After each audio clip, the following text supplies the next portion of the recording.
Mission 23 फतह करने BJP ने अभी से जोर लगाना शुरू कर दिया है। आदिवासियों को अपने पाले में लाने के लिए बीजेपी जी जान से जुट गई है। बीजेपी आदिवासियों को सरकारी योजनाओं का लाभ, उनके हित में फैसले लेने के साथ ही साथ उनके पारंपरिक त्योहारों से भी जुड़ने लगी है। हाल ही में सीएम शिवराज भगोरिया में रंगे नजर आए। इतना ही नहीं, हाल ही के बीते कुछ महीनों की बात की जाए तो आदिवासियों को साधने 15 नवंबर को जनजातीय गौरव दिवस मनाने का ऐलान हुआ था। भोपाल के हबीबगंज रेलवे स्टेशन का नाम गोंड रानी कमलापति के नाम पर किया गया। यहाँ तक कि 2022-23 के बजट में भी मिशन 23 की झलक देखने को मिली है। कुल मिलाकर आदिवासियों को साधने में बीजेपी कोई कोर कसर नहीं छोड़ रही है। पूरा फोकस आदिवासी वोटर्स पर है। तभी तो बीजेपी प्लान बनाकर सभी आदिवासी सीटों को मजबूत करने में जुटी है। इधर कांग्रेस ने बीजेपी के आदिवासी प्रेम पर सवाल उठाए। देखिए, हम कहीं भी किसी भी वर्ग के जो कल्याण की बातें करते हैं वो उसके पीछे हमारा कोई राजनीतिक एजेंडा नहीं होता। और भारतीय जनता पार्टी की सरकार ने तो चाहे आदिवासी वर्ग हो, सामान्य वर्ग हो, पिछड़ा हो, अनुसूचित जाति हो, हर वर्ग के कल्याण की बात की। और मध्य प्रदेश में या देश में आदिवासियों का समग्र विकास यदि हुआ है तो भारतीय जनता पार्टी की सरकार में ही हुआ है। समरसता के साथ समाज का निर्माण करना ये हमारा लक्ष्य है। तो चुनाव को मद्देनजर नहीं, हम तो 24 घंटे 12 महीने और 5 साल केवल और केवल जनता की सेवा करते हैं। चौथे साल 5वें साल में सरकार सक्रिय हो जाती है, पैसे बांटने लगती है, भाई साहब भगोरिया करने लगते हैं। ये सोचते हैं कि इस तरह की इवेंटबाजी करके ये आदिवासियों का मन बहला सकते हैं, उनके साथ फिर एक बार छल कर सकते हैं, जो ये संभव नहीं है। सूबे में किसी की सरकार बनाने में आदिवासियों की अहम भूमिका रहती है। आदिवासियों ने जब जब जिसका साथ दिया, सरकार उसी की बनी। बीते 2003 के चुनाव में आदिवासी बहुल इलाकों में भाजपा को हर जगह बड़ी सफलता मिली थी, लेकिन साल 2018 में बीजेपी को मन मुताबिक आदिवासियों का साथ नहीं मिला। लिहाजा अब बीजेपी आदिवासियों को जोड़कर अपने परंपरागत वोट बैंक को सहेजने में जुट गई है। इसका फायदा बीजेपी को कितना मिलेगा, इसके लिए इंतजार करना होगा। Bureau report, IND 24।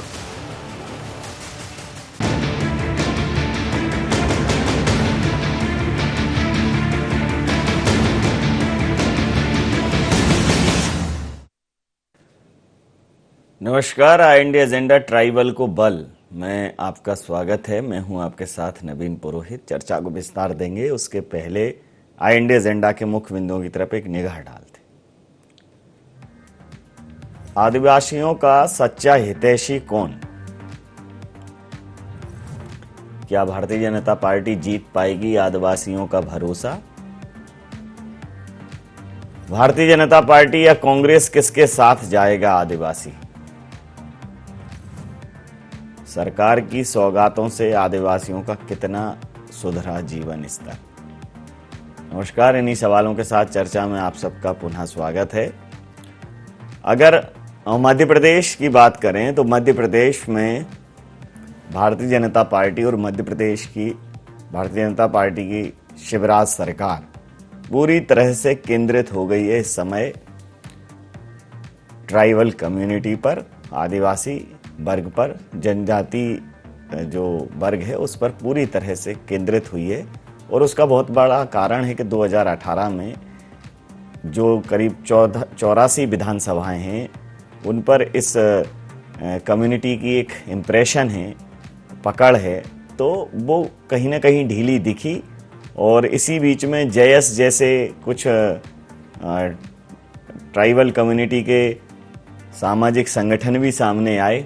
हालांकि उनका अपना एक राजनीतिक झुकाव इधर उधर दिखा और बीच बीच में उसमें दो फाड़ भी दिखी, लेकिन ये समझ में आ जाता है एक अच्छे राजनीतिक दल को जो बहुत गहराई से इन चीज़ों की समझ रखता है, अपने वोटर्स पर नज़र रखता है, अपने मतदाताओं को बांध के रखता है कि एक बड़ा वर्ग उससे छिटक रहा है। इसको मद्देनज़र रखते हुए भारतीय जनता पार्टी ने ट्राइबल्स को रिझाने के लिए जनजाति गौरव दिवस की घोषणा की और जनजाति समाज की गौरवंश की शासिका महारानी कमलापति के नाम से एक रेनोवेट हुआ एक रेलवे स्टेशन, उसका नाम रखा, नामकरण किया। पीएम मोदी स्वयं उस कार्यक्रम में आए, लाखों की संख्या में जनजाति भाई उस कार्यक्रम में जुड़े। तो कांग्रेस का कहना ये है कि ये ड्रामेबाजी है और ऐसा नहीं है कि आदिवासी समुदाय भोला है, सीधा सच्चा है तो उनकी बातों में आ जाएगा। वो सब समझता है कि उसका हितैषी कौन है। तो एक सवाल और उठता है कि इवेंट की खातिर ही सही, दिखावे की खातिर ही सही भारतीय जनता पार्टी ने जो किया है, क्या कांग्रेस ने हकीकत में कुछ ट्राइबल्स कम्युनिटी के लिए किया है? क्या उनको कोई वादा किया है? जैसे किसानों से कहा था कि कर्ज माफ़ कर देंगे और कर रहे थे, कर भी देते, सरकार गिर गई, लेकिन क्या ट्राइबल कम्युनिटी के लिए कुछ किया है? क्योंकि जिस मुद्दे की बात हो रही है उस मुद्दे पर सामने वाला अगर झूठा वादा कर रहा है, आप ये कह रहे हैं, तो आपके पास उनके लिए क्या है यह भी बताना महत्वपूर्ण रहेगा। तो इसी मुद्दे पर करेंगे चर्चा। हमारे साथ चर्चा में शामिल हैं अवनीश बुंदेला जी। अवनीश बुंदेला जी प्रवक्ता मध्य प्रदेश कांग्रेस के, योगीराज योगेश जी वरिष्ठ पत्रकार हमारे साथ हैं। और सीधा सवाल मैं अवनीश जी आपसे ही करूंगा कि जैसा कि कहा जा रहा है कांग्रेस की तरफ से कि ये सब ड्रामा है और चुनावी साल में याद आती है, तो अगर ये ड्रामा है तो रियलिटी क्या है? देखिए नवीन भाई, बात इतनी सी है, ड्रामा इसको हम इसलिए कहेंगे क्योंकि आप देखें जहां एक तरफ आप इतना बड़ा आयोजन करते हैं और वहीं दूसरी तरफ अगर आप देखें तो आदिवासी अत्याचार में मध्य प्रदेश पूरे भारत में नंबर 1 है। 7,000 नाबालिग बच्चियां गायब हैं, उसमें से 70% आदिवासी बच्चियां हैं। आदिवासी बलात्कार की बात करें तो उसमें प्रदेश आपका नंबर 1 है। अगर मध्य प्रदेश शर्मसार होता है जब नेमावर जैसी घटनाएं होती हैं, 50 फीट नीचे एक आदिवासी परिवार के पूरे परिवार के सदस्यों को गाड़ दिया जाता है। प्रदेश उस दिन भी नवीन जी शर्मसार होता है जब नीमच में एक व्यक्ति को गाड़ी से पकड़कर खचोड़ दिया जाता है कई किलोमीटरों तक दबंगों के द्वारा। और प्रदेश इससे भी ज्यादा शर्मसार होता है गुना में बमोरी विधानसभा में चुनाव के दौरान एक आदिवासी परिवार को पुलिस वाले किस तरह से पीटते हैं, उसको, उसकी पत्नी को। खंडवा की घटना भी हमको बहुत शर्मसार करती है। देखिए नवीन जी, हम साफ कहते हैं हमने आदिवासियों का चहुमुखी विकास किया है। अगर आप देखें आज ठीक है, भारतीय जनता पार्टी को लग रहा है कि अब ये पॉकेट खाली है, अच्छी बात है, क्योंकि भाजपा जो भी काम करती है वो सिर्फ राजनीति को, वोटों की राजनीति के लिए करती है। हमने जब आदिवासी भाई बहनों की सेवा की, जब हमने 15 माह की हमारे जो सरकार के दौरान, नवीन जी आपको याद होगा 1800 रुपये प्रति क्विंटल रेट था तेंदुपत्ता का, हमने उसको बढ़ाकर 2400 रुपये प्रति क्विंटल किया था। हमने ये नहीं सोचा था कि हम इस उद्देश्य से नहीं किया था हमने। आप देखें, हमने देखिए आदिवासी वर्ग जो होता है बहुत गरीब होता है, उसके पास नवीन जी व्यवस्थाओं की काफ़ी कमी होती है। तो आदिवासियों के जो त्यौहार होते हैं, हमने हर त्यौहार पर आप देखें हमने 25-25 हज़ार रुपये प्रति ग्राम पंचायत बर्तन खरीदने के लिए एक फंड अलॉट किया था। इसके अलावा 5,000 रुपये प्रति ग्राम पंचायत हर त्योहार पर हमने अलॉट किया था। प्रतिक्रिया ले लेता हूं। आशीष अग्रवाल जी प्रवक्ता हैं भारतीय जनता पार्टी के, हमारे साथ जुड़ गए हैं। आशीष जी, आपका जो आदिवासी प्रेम है, जनजातीय भाइयों से जो प्रेम है, वो पॉलिटिकल ड्रामा है, इवेंट है, खोखला है, कोरा है, वोट बैंक की राजनीति है, ये लब्बो-लुआब है कांग्रेस के आरोपों का, क्या कहेंगे? देखिए, मुझे लगता है कि जैसी नजर वैसे नजारे। मेरे कांग्रेसी मित्रों ने आजादी के 75 साल तक आदिवासियों को सिर्फ वोट बैंक की तरह देखा और उनका दोहन और शोषण किया, और यही आरोप ये हम पर मढ़ रहे हैं ताकि ये अपने कुकर्मों पे, अपने नाकारापन पर पर्दा डाल सके। ऐसा हो नहीं सकेगा। देखिए, ये तो मानना होगा कि आजादी के 75 सालों में 50 साल कांग्रेसियों ने शासन किया, चाहे देश हो चाहे राज्य हो, और उसमें अगर आदिवासियों की स्थिति अभी भी ऐसी है तो उसका श्रेय, बल्कि मैं कहूंगा कि उसका जितनी भी जिम्मेदारी है वो इनको तो लेनी ही पड़ेगी। भारतीय जनता पार्टी उसका श्रेय नहीं, उसका अपयश कहो आप। अगर आपकी भाषा में आप उसे श्रेय नहीं कहो, श्रेय तो आप लेते हो। नहीं, देखिए, कुकर्मों का भी श्रेय तो लेना ही पड़ेगा ना। नहीं, कुकर्मों का श्रेय नहीं मिलता, कुकर्मों का तो अपयश होता है, को श्रेय तो अच्छी चीज है। तो बिल्कुल बिल्कुल शाब्दिक रूप से आप अपयश ले लें। मेरा विषय सिर्फ इतना है कि वोट बैंक की तरह किसी भी वर्ग को देखना भारतीय जनता पार्टी की नीति नहीं है। सबसे पहले तो भारतीय जनता पार्टी की जो भी योजनाएं होती हैं वो सर्वस्पर्शी सर्वव्यापी होती है। अगर मोदी जी आए और प्रधानमंत्री आवास योजना लाए तो उसमें से सबसे बड़ा लाभान्वित होने वाला वर्ग ये समाज की अंतिम पंक्ति में खड़ा हुआ व्यक्ति ही होता है, चाहे वो आदिवासी समाज हो, चाहे वो पिछड़े वर्ग से हो, चाहे वो SC/ST वर्ग से हो।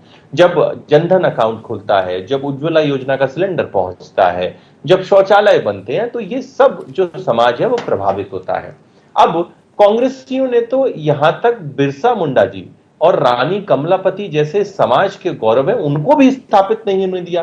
तो भारतीय जनता पार्टी ने इस समाज की दशा और दिशा में दोनों परिवर्तन करने के लिए सबसे पहले तो ऐसी नीतियां बनाई ताकि इस समाज को एक बड़े तबके पे लाभान्वित किया जा सके, ताकि, और दूसरा इस समाज के गौरव को जगाने के लिए जो समाज के गौरव गाथा के जीते जागते उदाहरण थे, टांट्या भील हो, बिरसा मुंडा जी हो, आज उन सबको स्थापित किसने किया? भारतीय जनता पार्टी के शासनकाल में। तो मेरे कांग्रेसी मित्र सबसे पहले तो ये बताएं इन्होंने जनजाति के लिए क्या किया। एक बात, जो पैसा एक्ट था इसकी कितनी सिफारिशें कांग्रेसियों ने लागू की और कितनी भारतीय जनता पार्टी ने लागू की, ये पूरा देश जानता है। अब महाजन और सूदखोरों के चुंगल से जो लगातार आदिवासी समाज घिरा रहा, उसके लिए सख्त कानून शिवराज सिंह चौहान की सरकार ने बनाया। उनकी जो एक ज्योग्राफिकल एक विषमताएं थी, वो जितने दूर दूर रहते थे, उन सबको मिटाने के लिए अन्न उनके घर पहुंचाया जाए, राशन उनके द्वार पहुंचाया जाए और उसी समाज के लोग रोजगार के माध्यम से उन एक गाड़ी खरीद के, जिसको भी फाइनेंस मध्य प्रदेश सरकार कराएगी, इस तरीके की जो नीतियां हैं वो भारतीय जनता पार्टी की सरकार ने प्रारंभ की है और उससे समाज की दशा और दिशा दोनों में परिवर्तन होगा। कांग्रेसियों ने सिर्फ वोट बैंक समझ के इनका दोहन और शोषण किया है। मैं आपके पास आता हूं योगी राज जी। अब ये तो तय है कि 230 में से 84 विधानसभा सीटों पर आदिवासी जो समुदाय है उन मतदाताओं का दबदबा है और कहीं ना कहीं उनका वोट बैंक उन 84 सीटों को प्रभावित करता है और 84 एक बड़ा नंबर होता है। कुल मिलाकर पॉलिटिकल जो रिजल्ट्स होते हैं उनको इफेक्ट करते ही है यह कम्युनिटी। अब ऐसे में JS जैसे समुदाय भी सामाजिक संगठन भी आ गए हैं, उनका अपना एक पॉलिटिकल मूव होता है, झुकाव होता है। हालांकि अभी तक कांग्रेस के साथ रहा है। कांग्रेस ये भी कह रही है कि भारतीय जनता पार्टी का जो कम्युनिटी के साथ अफेक्शन है वो खोखला है, पॉलिटिकल ड्रामा है, कोरी राजनीति है। ये सब चीज़ें बिल्कुल हो सकती हैं कि अपनी जगह पर ठीक हों कांग्रेस, लेकिन कांग्रेस को ये ज़रूर बताना पड़ेगा कि उसके एजेंडे में इस कम्युनिटी के डेवलपमेंट के लिए, आदिवासी समुदाय के विकास के लिए, उसके उन्नयन के लिए, संवर्धन के लिए उनका अपना क्या एजेंडा है। नहीं, यही मूल चिंता का विषय है कांग्रेस के लिए भी, जो आपने सवाल उठाया कि कांग्रेस को सोचना पड़ेगा। अब आप ये देखिए कि आदिवासियों का इम्पोर्टेंस है, उनके महत्व से तो कोई नकार सकता ही नहीं, जैसा कि आपने भी जिक्र किया है। 84 विधानसभा पे वो इफेक्ट करते हैं। 47 विधानसभा आरक्षित है मध्य प्रदेश में और उनमें से ये परंपरागत, आज़ादी के बाद से भी यदि आप बात कर लो तो ये परंपरागत वोट था कांग्रेस का। लेकिन 2003 में भाजपा ने इस वोट बैंक में ज़बरदस्त सेंध लगाई। 2003 का चुनाव हो, 2008 का हो, 2013 का हो, लेकिन 2018 में ये उल्टी एकदम स्थिति उलट गई और जो सीटें 47 में से जो 30 सीटें पहले बीजेपी को मिला करती थी वो 30 सीटें कांग्रेस के पास आ गई। तो भारतीय जनता पार्टी की चिंता का मूल विषय यही है कि इस बार 2018 के चुनाव में ऐसा उनसे क्या हो गया कि पूरा का पूरा मतलब इतना भारी अंतर से आदिवासियों ने कांग्रेस के पक्ष में चले गए। तो ये भाजपा की चिंता का मूल विषय है और सबसे बड़ी बात है कि इसलिए सबसे ज़्यादा तवज्जो भाजपा ने आदिवासियों पर फोकस किया। पिछले आप 2-3 सालों की आप जिक्र करें, सितंबर में अमित शाह जबलपुर आए, नवंबर में प्रधानमंत्री भोपाल आए, फिर इंदौर में एक बड़ा कार्यक्रम टांटे व्हील के लिए मुख्यमंत्री जी ने किया। तो कुल मिला के ये कि पूरा फोकस भाजपा ने आदिवासी पर किया है। अब मुख्य बात यह आती है कि कांग्रेस से ये कांग्रेस का जो 30 सीट जो थी वो कांग्रेस इसको रिटर्न कैसे कर पाएगी। एक चीज़ इस बीच में और मैं आपको बता दूं, क्योंकि जब नेक टू नेक फाइट होती है, पिछले 2018 में 4-5 सीटों में सरकार बदल गई थी, तो 47 सीटें तो बहुत मायने रखती हैं। अब कांग्रेस के पॉइंट ऑफ व्यू से यदि आप बात करें, अवनीश जी ने बहुत अच्छा जिक्र किया और उन्होंने तथ्यपूर्वक आंकड़े भी दिए कि आदिवासियों के साथ अत्याचार हो रहा है, महिला बलात्कार सब में नंबर 1 है। ये सारी के सारी चीज़ों पर पलीता तब लग जाता है। अभी 8 दिन पुरानी घटना थी कांग्रेस की, कांतिलाल भूरिया उनके बेटे वरिष्ठ नेता कांग्रेस के हैं, प्रदेश अध्यक्ष रहे, उन पे उनके ही समाज के महेश पटेल ने हमला किया, कांच तोड़ दिए जीपों के। आखिर ये हुआ कि वो महेश पटेल को 6 साल के लिए कांग्रेस से निष्कासित करना पड़ा। तो ये जो घटनाएं हैं ये पार्टी को कहीं ना कहीं डैमेज करती हैं। ये तो मैंने कांग्रेस के पॉइंट ऑफ व्यू से बात की कि आपको अपना कुनबा भी आदिवासियों के साथ साथ संभालना पड़ेगा, क्योंकि कांतिलाल भूरिया आदिवासी समाज के बहुत बड़े नेता हैं। अब भाजपा की आप बात कर लो, आप भाजपा ये जो जिक्र कर रही है इन चीज़ों का कि हमने आदिवासियों के लिए ये किया, हमने कहा आदिवासियों के लिए, बहुत अच्छी बात है, बहुत सारे प्रोग्राम, बहुत सारे योजनाएं बीजेपी ने लॉन्च की। बावजूद इसके आज भी धार, अलीराजपुर, जोबट का आधा युवा गुजरात जाता है। तो भाजपा को इस बारे में भी सोचना पड़ेगा कि आखिर ये पलायन या ये जो युवा वहाँ जा रहे हैं ये कैसे रुकेगा। यदि आपने ज़बरदस्त कैंपेन किया है, अच्छी योजनाएं लॉन्च की हैं, तो फिर ये स्थिति क्या है। तो वास्तव में आदिवासियों के लिए पार्टियां दोनों काम कर रही हैं, लेकिन ये जो मैंने माइनस पॉइंट बताए कांग्रेस और भाजपा के, इसमें भी और आपसे है मेरा जी कि आदिवासी समुदाय जो है अपनी धार्मिक मान्यताओं, अपनी रीति रिवाजों को लेकर बड़ा जो है कहना चाहिए कि बहुत पाबंद रहता है, बहुत संवेदनशील रहता है उनके प्रति और उनको खूब मनाता है, उनके जो अपने तीज त्योहार होते हैं। तो कहना एक तरह से ये कह सकते हैं उत्सव धर्मी होता है। और जब आदिवासियों के उत्सवों में और उनके तीज त्योहारों में जब मुख्यमंत्री कदम ताल करते हैं, नाचते गाते नजर आते हैं, प्रदेश अध्यक्ष नाचते गाते नजर आते हैं, तो भले ही ये ड्रामा लगता हो, लेकिन आदिवासियों को या उस जनजाति को तो ये अच्छा लगेगा। आपको लगता है कि भाई अगर कोई कांग्रेस की तरफ से कोई जाएगा तो क्या ड्रामा है इसमें? ये आपको ये बहुत बढ़िया चीज़ है। जब आप लोगों के बीच में जाके उनकी रीति रिवाज परंपरा को फॉलो करते हैं तो वो बहुत आपको अपना निकट का मानता है। मैंने मंडला कवरेज किया था, फग्गन सिंह कुलस्ते सेंट्रल मिनिस्टर थे, उनके एक प्रोग्राम में मैं गया था यहाँ से और वहाँ जो आदिवासियों के जो नृत्य हैं, अब आप माचा की बात कर लो, नाचा की बात कर लो, ये जो उनके जो नृत्य हैं उसको जो पहचान भाजपा सरकार में मिली वो उसके पहले कभी नहीं मिली थी।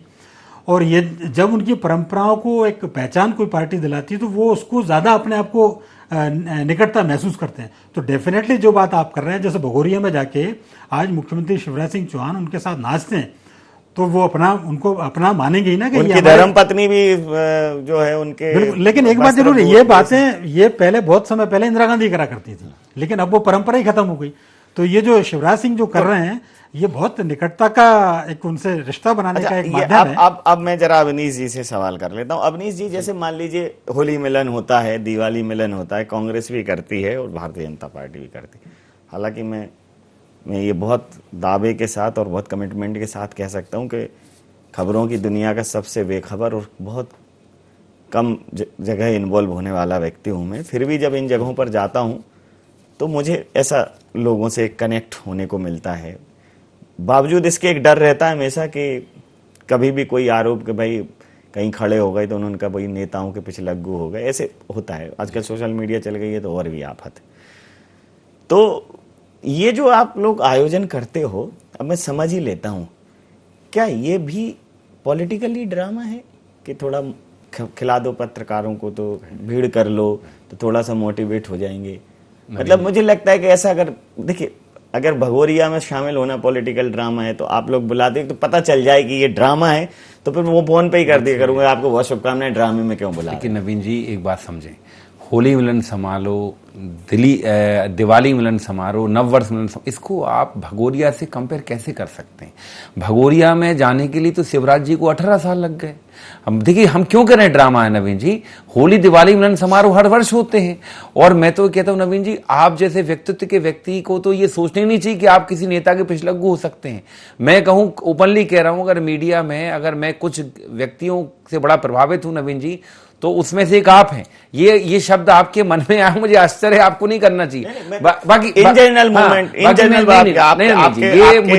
मेरे भाव के प्रति बहुत धन्यवाद। मैं तो एक मुझे लगता है नवीन जी, अगर ये बात किसी भी राजनीतिक पार्टी, चाहे कांग्रेस हो भाजपा के, किसी भी नेता के मन में आए तो मुझे लगता है इससे निकृष्ट बात कुछ नहीं हो सकती। खासकर आप जब अपने घर बुला रहे हो भोजन पर या किसी स्वागत समारोह में, और अगर ये आपके मन में भाव है तो आई एम सॉरी, ये गलत चीज। बाकी हाँ, मैं अब अपन मैं उसको सिर्फ मिलन समारोह नहीं, मैं ये कह रहा हूँ कि ये जो भोजन भी कह रहा हूँ, भोजन भजन का ये जो आयोजन है, इसके पीछे क्या ये प्रोपोगेंडा है कि भाई जो है ये तो ड्रामा कर लो। लेकिन अभी मिलन समारोह का मैंने आपको स्पष्ट कर दिया। अब मैं बात करूंगा तो आप मिलन छोड़ दो, भोजन और भजन पर आ जाओ। देखिए ये तो आप मुझे बताएं, 18 साल शिवराज जी को लग गए भगोरिया करने में, वो हम ये ड्रामेबाजी नहीं करते, क्योंकि हमने तो कई सारे नेता आप जो देखे हमने बनाए हैं आदिवासी, हमने प्रदेश अध्यक्ष बनाए, हमने मुख्यमंत्री बनाए हैं, आप भाजपा बताए। और हम तो जो पहले जो आदरणीय मेरे योगी जी ने भी इस बात को पुष्ट किया कि जिस तरह से आप आदिवासियों पर अत्याचार कर रहे हो, आप उसके साथ चल के आप आदिवासियों का विकास कैसे कर सकते हो, ये आपको सोचना पड़ेगा, जवाब देना पड़ेगा। बाकी कांतिलाल भूरिया जी और इनके बीच में जो हुआ, मैं कहूंगा ये उनका आपसी मामला है, ये कहीं ना कहीं दो गुटों के बीच में संघर्ष कह लो, कुछ भी कह लो, अगर ये बात आप अगर करते हैं तो मैं कहूंगा 6 सेकंड में 9 जूते मारे थे एक विधायक ने एक सांसद को उत्तर प्रदेश में भाजपा की स्पष्ट मीटिंग में। तो ये सारी चीज चलती रहती हैं, और भाजपा की तो लड़ाई की फहरिस्त बड़ी लंबी है, अगर उसको गिना देंगे हम तो फिर नवीन जी 1 घंटा भी कम पड़ जाएगा। बाकी मैं बात करूंगा कि आपने स्टेशन का नाम बदल दिया, उन्हीं रानी कमलापति के जरा महल पे जाके देखें, 46 किलोमीटर दूर है बुधनी में मात, यहां से जाके देखें उसमें क्या स्थिति, कितनी जर्जर हालत में है। तो वहीं से तो नवीन जी ऐसा लगता है कि आप नाटक करते हैं, आप हर चीज को आप कहीं ना कहीं राजनीति से प्रेरित पाले का हम साफ कहते हैं। आपने ये मेरा ऐसा सोचना है कि ये नाटक करते हैं। स्कूल कॉलेजों में जब नाटक होते थे तो जिस विषय वस्तु पर होते थे, जैसे कोई भगत सिंह का नाटक करता था तो एक भगत सिंह का भाव जागृत होता था, बाकी लोग मोटिवेट हो जाते।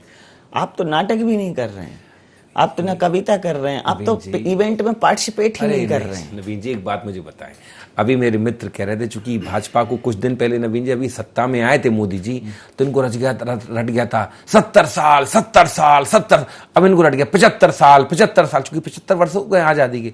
ये भूल जाते हैं नवीन जी कि 75 साल में हल्दर हड्डी देवगौड़ा से आप स्टार्ट करो, इंद्र कुमार गुजराल से स्टार्ट करो, 6 साल के अटल, 13 दिन के अटल, आप ये देखें मुरारजी देसाई हो गए, अब तो 8 साल के, अब तो मोदी जी भी होने जा रहे हैं। ये भूल जाते हैं नवीन जी, ये इनके जहन में से 75 साल रट जाता है। तो मुझे इस बात को आप जवाब दें कि आज मध्य प्रदेश कर लो, 67 कर लो, अरे 66 कर लो। नवीन जी अगर वो जाएंगे ना तो आपको 50 के आसपास जाना पड़ेगा। बाकी वो 50 कर लो, वो मापदंड नहीं है, क्योंकि मध्य प्रदेश की 50 कर लो, 5 दशक कर लो, 50 ठोस मान ले। नवीन जी मध्य प्रदेश की अगर आप बात करें ना, 18 साल से शिवराज है, 18 साल से।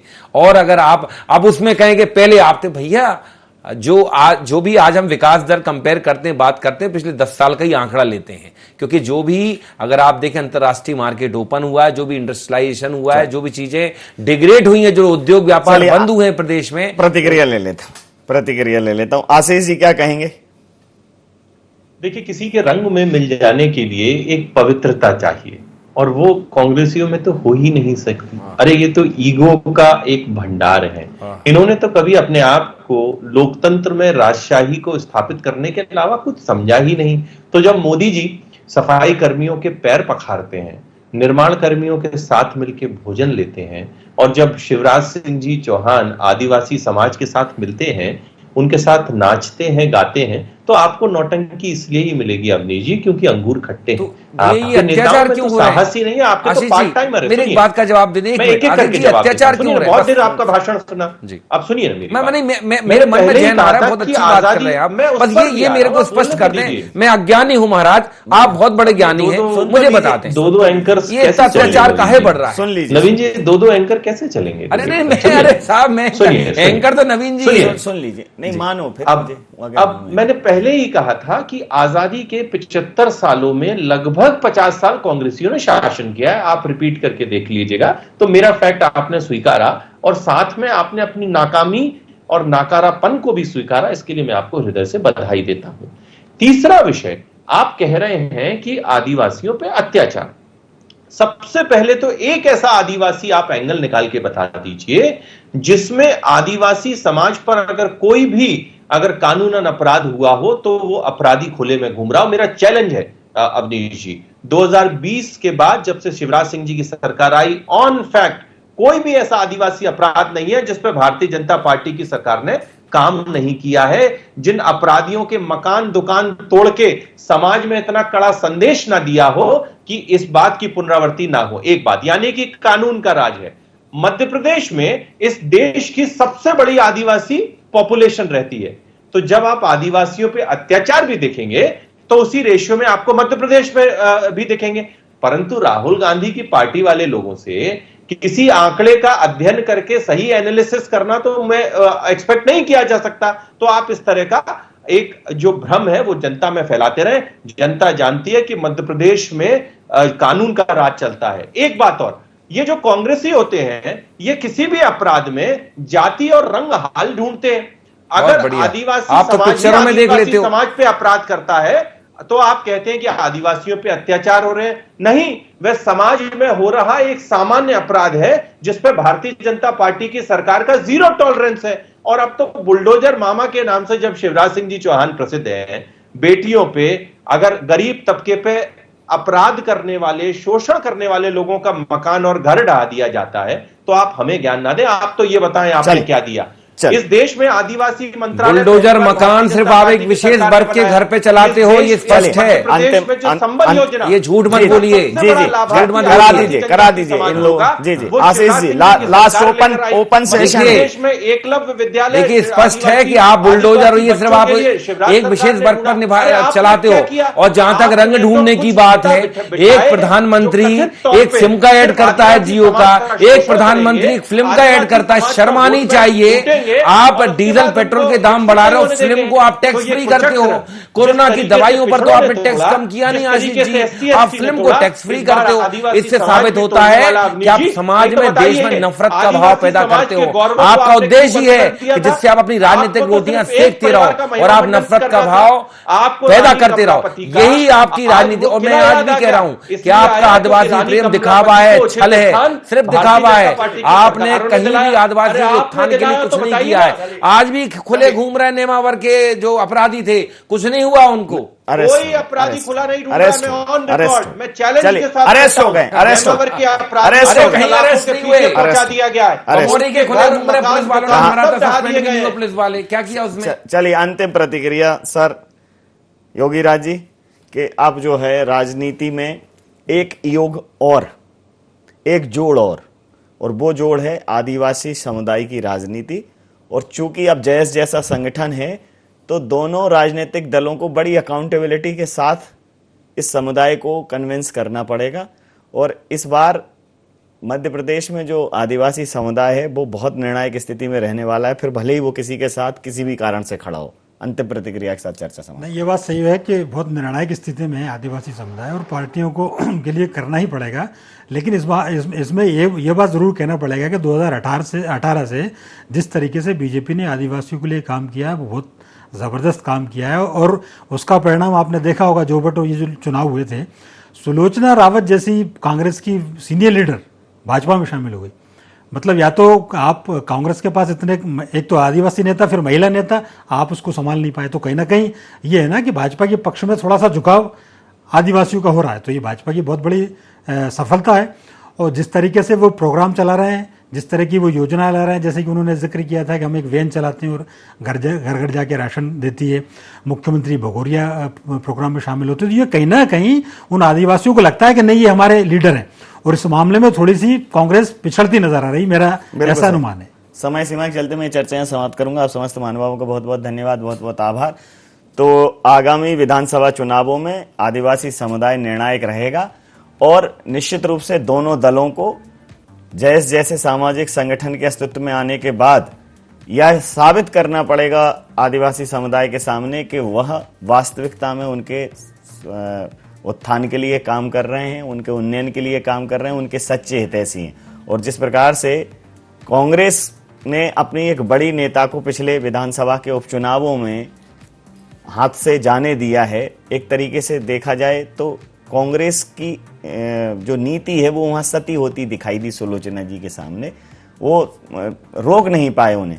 वो प्रबुद्ध ज्योतिरादित्य सिंधिया जी को नहीं रोक पाते हैं, वो आदिवासी समुदाय की सुलोचना रावत को नहीं रोक पाते हैं। वो ये कहते हैं जिसको जाना है चले जाओ, जिसको जाना है चले जाओ। तो फिर बचेगा कौन? तो ये सोचने वाली बात है। वो कहते हैं प्योर कांग्रेसी बचे हैं। तो ये जो प्योर कांग्रेसी बचे हैं, प्योर कांग्रेसी बने कितने हैं यह देखना भी बहुत जरूरी है। इंडिया एजेंडा में नहीं, आप बने रहिए IND24 के साथ और देखते रहिए IND24। नमस्कार।